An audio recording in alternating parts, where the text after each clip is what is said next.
नमस्कार।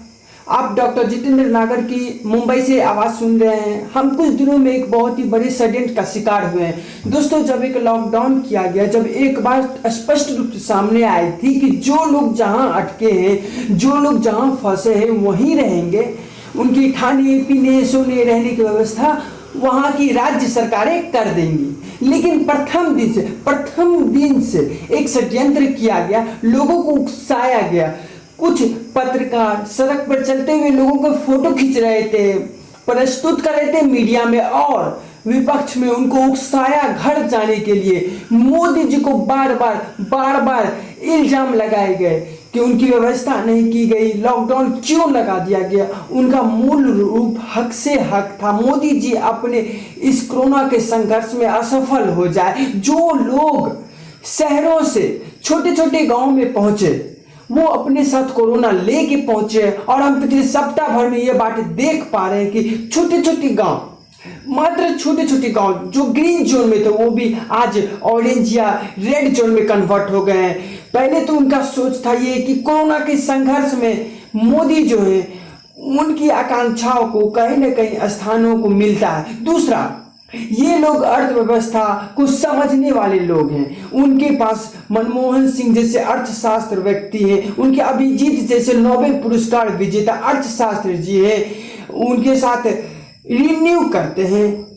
क्या उन्हें नहीं मालूम लॉकडाउन खुलने के बाद सबसे पहले छूट दी जाएगी तो उस इंडस्ट्रीज को दी जाएगी ताकि फिर से अपनी अर्थव्यवस्था अपनी पटरी पे आ जाए। लेकिन वो जानते हैं कि ऐसा नहीं होने देना है।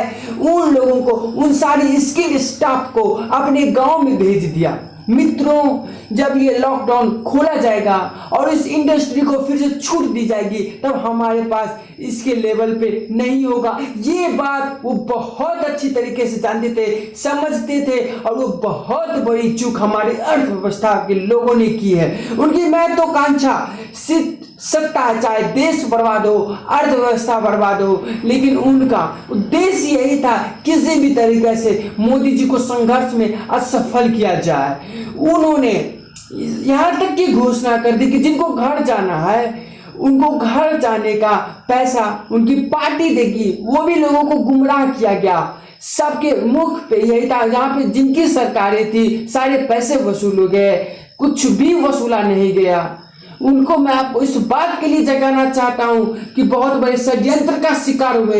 ये जो मैं वीडियो रख रहा हूं, आप हर जगह पोस्ट करें और ये मांग करें कि जो सोनिया गांधी कह रही थी कि वो सपोर्ट का भाड़ा देगी, स्पोर्ट्स का भाड़ा देगी, ट्रांसपोर्ट का भाड़ा देगी, अब सोनिया गांधी के जितने भी लोग काम पे लौटेंगे उनका भाड़ा कांग्रेस पार्टी देंगी। उनकी वापस काम पे जाने का भाड़ा कांग्रेस पार्टी भी देंगी, और उनको खाने पीने की व्यवस्था भी, उनका पोषण पालन भी सोनिया गांधी करेगी, और बहुत ही बुरी सत्ता पर प्रभाव पड़े। और ये तभी संभव है, मोदी जी अपने कार्य पर फेल होते हैं और वो लोग किसी न किसी जाने अनजाने में अपने सफल होते हुए दिख रहे। मित्रों, आने वाला समय उन लोगों, हम लोगों को बहुत बड़ी मुश्किल में डाल दिया है। धन्यवाद मित्रों। इसी के साथ मेरा वीडियो समाप्त होता है। दोस्तों, इसी के साथ यह वीडियो वही समझ सकता है जो अर्थव्यवस्था को अच्छी तरीके से जानता हो, जो समझता हो कि अर्थव्यवस्था